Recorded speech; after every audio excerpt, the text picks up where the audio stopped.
जय गुरुदेव गौर सुंदर राधा विनोद रंजू की जय। दशमधस्तन आचार्य बिंद की जय। स्वपाद शास्त्र प्रभुपाद भक्ति सिद्धांत शास्त्री गोस्वामी ठाकुर जी की जय। अष्टोत्तर शत श्रीमद भक्ति सिद्धांत शास्त्री गोस्वामी ठाकुर श्री प्रभुपाद जी की जय। श्री श्री गोद्रुम कानन कुंज, श्री श्री गोद्रुम कानन, श्री श्री गोद्रुम चंद्र भजनोपदेश ओम विष्णुवाद श्रीमद सच्चंद भक्तनाथ ठाकुर श्लोक संख्या 9 से।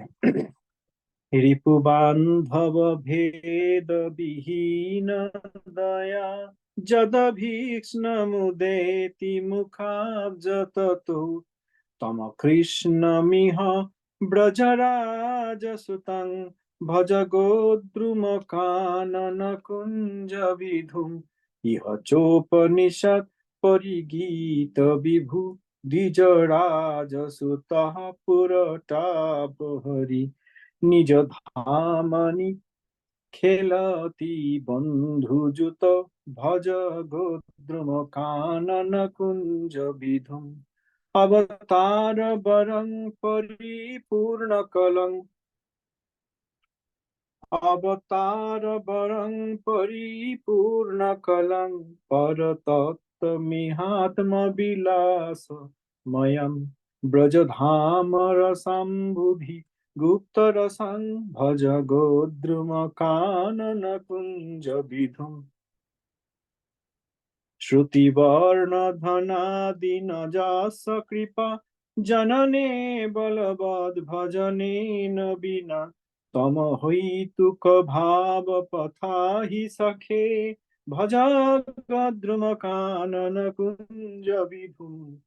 भजन के बिना विद्या जाति धन इत्यादि के द्वारा जिनका कृपा प्राप्ति असंभव, ऐसा श्री गोद्रुम कानन कुंज विधु श्री गौरचंद्र को अहैतु की भक्ति के सहित भजन करो। जय गोद्रुम कानन कुंज विधु गौर सुंदर की जय। जय जय श्रीमद सच्चानंद भक्तनाथ ठाकुर जी की जय। जय जगद्गुरु श्रील प्रभुपाद जी का उपदेश पत्रावली में उनका उपदेश। अभी हम लोग श्री श्रील प्रभुपाद जी का भारत भ्रमण वृत्तांत पढ़ रहे हैं। जहां तक पढ़ा था उसके बाद से प्रभुपाद जी लिखे हैं, तक्षशिला उद्घाटन कार्य जनरल कनिंघम के समय से ही चल रहा है। थोड़ा सा प्राचीन स्थान उद्घाटित मतलब डिस्कवर हुआ है और अभी भी हो रहा है। ग्रेको बुद्धिस्टिक सोल्चार प्रदर्शन के लिए तक्षशिला में एक छोटा सा म्यूजियम है। हम लोग एक गाइड खरीदा, वो आप लोगों का रेफरेंस के लिए जल्द ही भेज देंगे। महाभारत में वर्णित प्राचीन ऐतिह्य का ये सब स्थान है। रावलपिंडी एक नूतन शहर है। उनके उससे पूर्व में हम लोग लाहौर गए थे। वहां जाने से पहले हम लोग लाहौर गए थे। लाहौर में रंजीत सिंह का समाधि और उनका हुजूरी बाग और मुगल राज का हस्तांतरित दुर्ग और आलमगीर का मस्जिद देखा जाता है।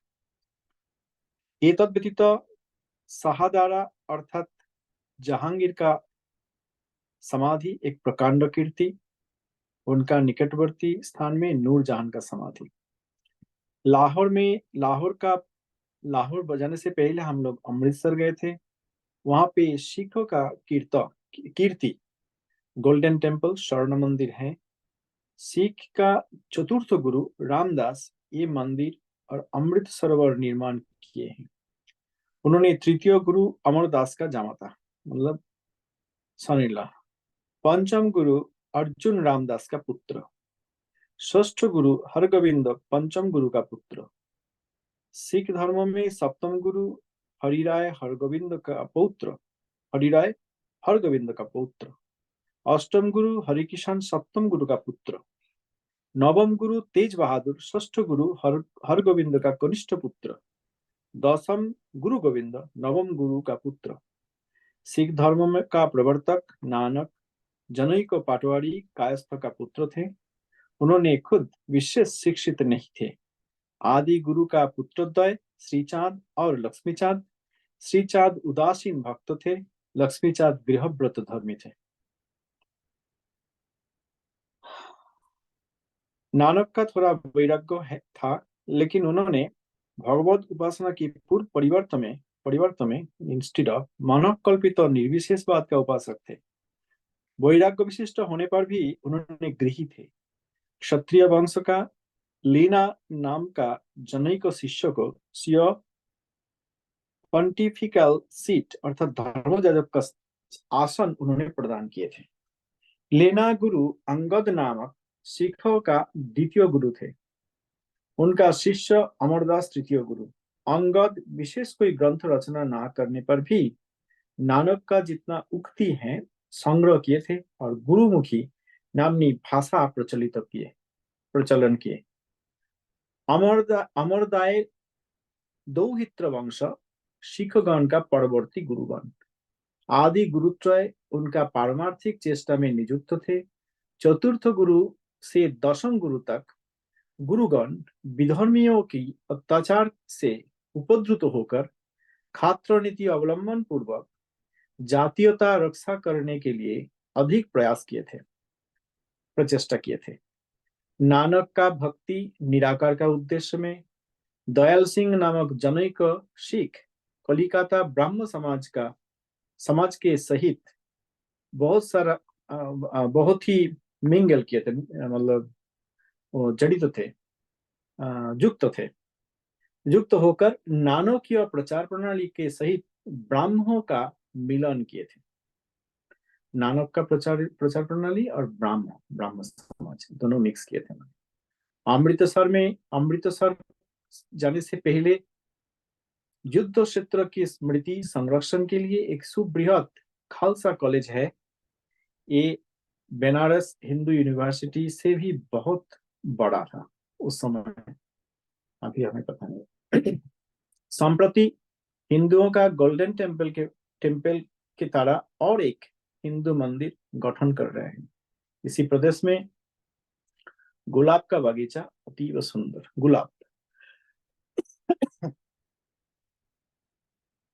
हम लोग बाकी लेटर बाद में कंटिन्यू करेंगे। जगतगुरु भगवान श्री सिद्धांत शास्त्री गोस्वामी ठाकुर जी की जय। जय जय। ओम विष्णु श्रीमद सच्चिदानंद भक्ति ठाकुर जी की जय। जय। सच्चिदानंद भक्ति ठाकुर जी का उपदेश श्री भक्ति विनोद वाणी वैभव अष्टात्रिंश वैभव 38 चैप्टर श्रीमद् भागवत और श्री भक्ति। प्रश्न क्रमांक 3।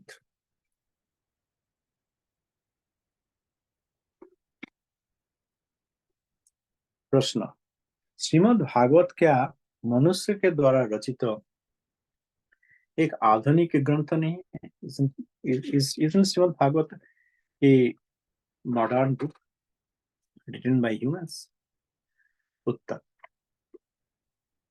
श्रीमद् भागवत कोई आधुनिक किताब नहीं है।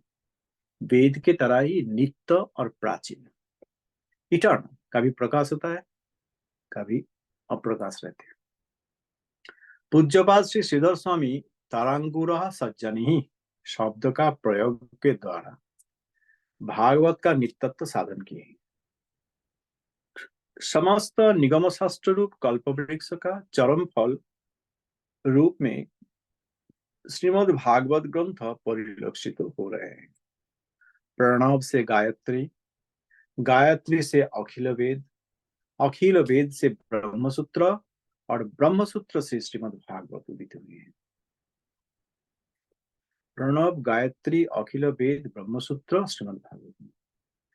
परब्रह्म का अचिंत सत्य सभी जीव समाधि में प्रतिभाग होकर सच्चिदानंद सूर्य स्वरूप यही पारमहंसी संहिता जाज्जल्य रूप में वेरी ब्राइट उदित हुए हैं।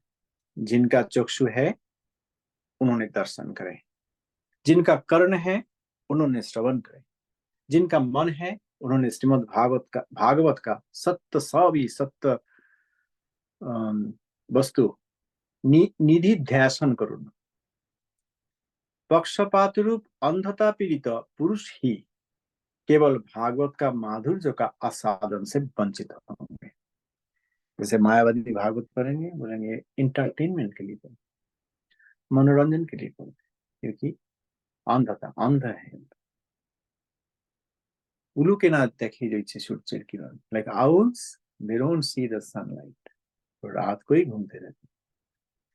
प्रश्न क्रमांक 4, प्रकृत वेदांत वाक्य और वेदांत भाष्य क्या है? उत्तर, श्रीमद् भागवत ही व्यासकृत वेदांत सूत्र भाष्य। श्रीमद् भागवत में जो सकल सिद्धांत है वो सभी यथार्थ वेदांत सिद्धांत। श्री श्री महाप्रभु ऐसा कहा है कि सूत्रकार यदि स्वयं भाष्यकार हैं तभी सूत्र का अर्थ यथार्थ रूप में मिलता है। अतः भागवत रूप भाष्य ही जीव के लिए वेदांत वाक्य रूप में स्वीकृत गृहीत होंगे, क्योंकि जिन्होंने सूत्रकार है उन्होंने ही भाष्यकार। प्रश्न क्रमांक 5, श्रीमद् भागवत किस प्रकार ग्रंथ है? उत्तर, the Bhagavata does not allow its followers to ask anything from God except eternal love towards him. कुछ और हम मांगेंगे भगवान से तो हम लोग भागवत का अनुसरण नहीं करते, भागवत का छात्र नहीं। If we only want the pleasure of Bhagavan, serve Bhagavan so that Bhagavan is pleased, if that is what is only desired, then we are followers of Srimad Bhagavatam. If we do anything else, we are not following Srimad Bhagavat. We are deviating from the principles of Srimad Bhagavatam. Therefore, we are not following Srimad Bhagavatam, because the Bhagavat does not allow its followers to ask anything from God except eternal love towards Him. Okay, इसके बाद जो प्रश्न है थोड़ा लंबा है, हम लोग नेक्स्ट में पढ़ेंगे। भक्तगण, कोई अगर कुछ कहना है, प्रश्न है, कह सकते हैं। Otherwise we will hopefully meet next time to continue.